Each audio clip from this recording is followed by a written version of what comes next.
Doctor Maleeha Lodhi میرے ساتھ موجود ہے. جی ڈاکٹر صاحب سے پوچھتے ہیں کہ جناب امریکہ کی اور ایران کی جو بات چیت چل رہی ہے, جو گفتگو چل رہی ہے, جو ٹاکس چل رہی ہیں, اس کا اینڈ رزلٹ کیا نکل سکتا ہے؟ اس وقت یہ کہنا کہ اس کا نتیجہ کیا ہوگا تو قبل از وقت ہے.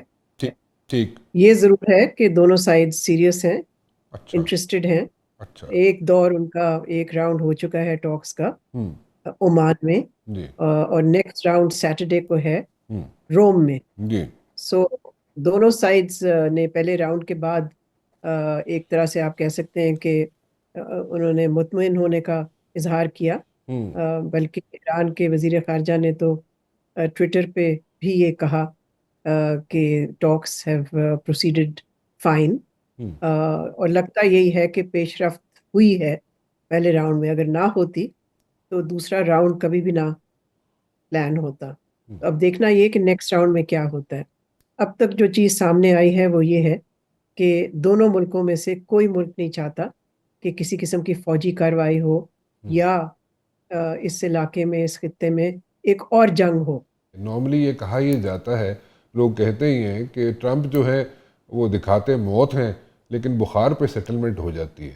سو کہاں پہ سیٹلمنٹ ہو سکتی ہے بٹوین ایران اینڈ امریکہ؟ جی پہلے تو ہمیں یہ تسلیم کرنا پڑے گا کہ ٹرمپ کی جو کوشش تھی کہ یوکرین میں کوئی جنگ بندی کرائے, وہ تو ناکام ہوئی, ابھی تک تو نہیں وہ کامیاب ہو سکی.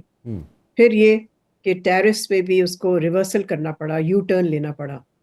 سو ٹرمپ نیڈز اے ون, اور اس کے خیال میں شاید ایران کے ساتھ جو مذاکرات ہیں اس سے شاید اس کو ایک ون مل جائے گی.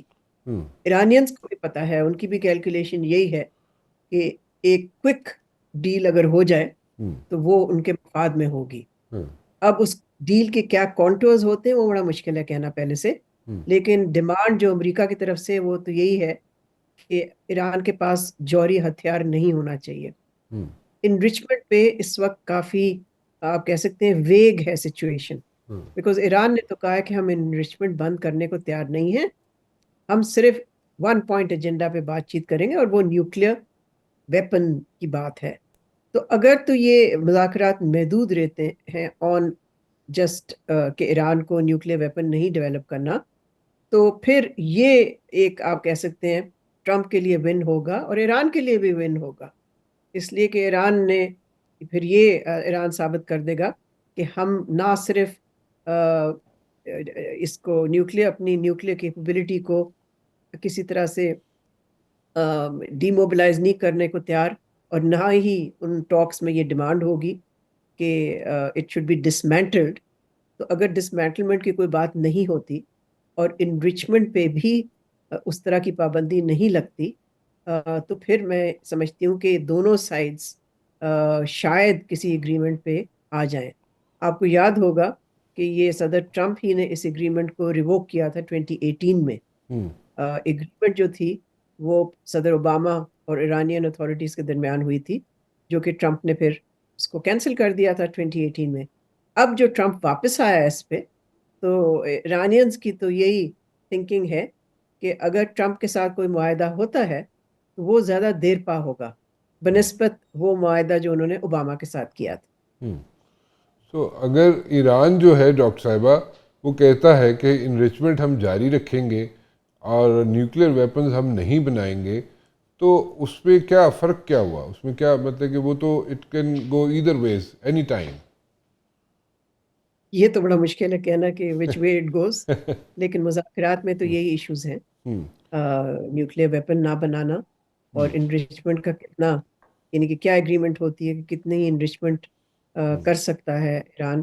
ایران کا IAEA کے ساتھ بھی تو آپ کو پتہ ہے مذاکرات چلتے ہیں, وہاں بھی انریچمنٹ لیولز پہ بات چیت چلتی ہے, اور پھر ظاہر ہے کسی قسم کی ویریفیکیشن کی بھی ضرورت ہوگی اس ایگریمنٹ میں, اگر کوئی ایگریمنٹ نکلتی ہے اس سے.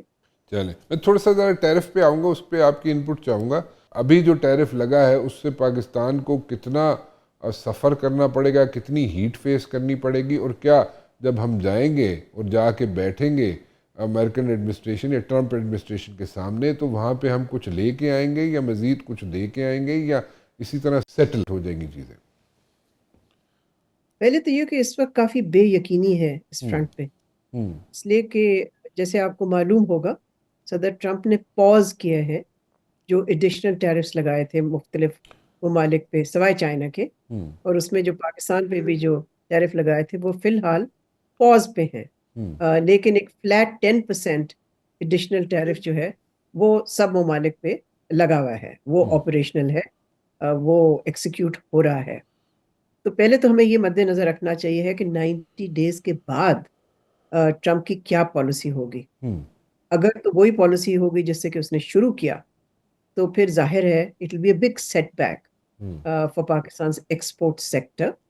جیسے آپ کو معلوم ہے امریکہ پاکستان کی سب سے بڑی منڈی ہے، سب سے بڑی مارکیٹ ہے اور اٹس ایکسپورٹس.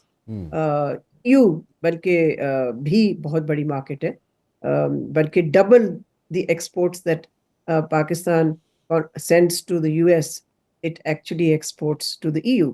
امریکہ کے ساتھ ہمارے کوئی $5 بلین کے قریب ایکسپورٹس ہیں، لیکن ای یو کے ساتھ ہمارے 9 بلین سے بھی زیادہ کے ایکسپورٹس ہیں. سو ہمیں یہ ساری چیزیں پرسپیکٹو میں رکھنی چاہیے، لیکن دیکھنا پھر یہ ہوگا کہ کون سے سیکٹر پہ کیا اثر پڑتا ہے. صرف ایکسپورٹ ٹیکسٹائلز کی تو نہیں ہے، textiles of course is the biggest item 70% سے زیادہ، لیکن اور آئٹمز بھی ہیں. پھر اس کے مطابق ہی نیگوسیشنز جو ہوں گے ان کو آگے لے کے جائے گا. دیکھنا یہ پڑے گا کہ آخر جب وہ 90 ڈیز ختم ہوں گے تو کیا وہی ٹیرف واپس لے کے آئے گا ٹرمپ، یا اس پہ کوئی ایڈجسٹمنٹ ہو سکتی ہے، رد بدل ہو سکتی ہے. So we really don't know at this stage. تو میرے خیال میں اس کے لیے اسٹریٹجی جیسے آپ کہہ رہی ہیں کہ بنائی ہوگی حکومت نے، اور لیکن آپ کے خیال میں جو ہمارا جو ہوگا ڈیلیگیشن ہوگا یا جو لوگ ہوں گے وہ جب جائیں گے بیٹھیں گے ٹرمپ ایڈمنسٹریشن کے ساتھ نیگوشیٹ کرنے کے لیے، تو وہ ہمارا کیس پراپرلی پلیڈ کر سکیں گے یا کر لیں گے؟ If we do our homework, then I see no reason why we are not capable to have these negotiations. Sure, we can do it. اچھا ڈاکٹر صاحب ایک اور چیز بتائیے گا، تھوڑی سی انٹرنل سیکیورٹی کے بارے میں پوچھنا چاہوں گا. انٹرنل سیکیورٹی بلوچستان کی سچویشن ڈیفرنٹ ہے، KPK کی ڈیفرنٹ ہے. کوئی آپ کی نظر میں کوئی سلوشن ہے ان کے دونوں صوبوں میں سچویشن کو ہینڈل کرنے کے لیے؟ کیونکہ ایک چیز بڑی کلیئرٹی کے ساتھ چیف جو ہیں وہ کہہ چکے ہیں کہ جناب جہاں پہ اتنی بڑی انڈین آرمی ہو، 1.3 ملین کی آرمی ہو، اور وہ پاکستان کا کچھ نہ بگاڑ سکتی ہو، تو وہاں پہ یہ 1200-1500 لوگ جو ہیں وہ کو میٹر نہیں کرتے، ان کو ہینڈل کیا جا سکتا ہے. and they will be like taught a lesson. سو اس کو اگر مد نظر رکھا جائے تو ڈو یو تھنک کہ ہمارے جو حالات ہیں انٹرنل جو سیکیورٹی کے جو ایشوز ہیں ان کو ہینڈل کیا جا سکے گا فوری طور پہ؟ And how should we treat India اس سارے مسئلے کو انڈیا کے ساتھ اگر ہم جوڑیں، کیونکہ وہاں سے زیادہ پرابلمز کریٹ کی جاتی ہیں. جو پروکسی وارز ہوتی ہیں وہ انیشیٹ کرتا ہے را، اور جو کوئی نہ کوئی ایسی کوئی ایکٹیویٹیز ہوتی ہیں جو یہاں پہ کی جاتی ہیں جو کہ ٹیررزم کو یہاں پہ دیتی ہیں، پیٹرنائز کرتی ہیں.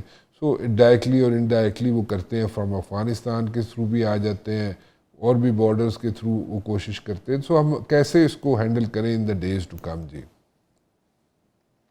آپ کے دو سیپریٹ سوال ہیں، ایک بلوچستان کے حوالے سے اور ایک KP کے حوالے سے. ایک جگہ انسرجنسی ہو رہی ہے، دوسری جگہ ٹیررزم ہے.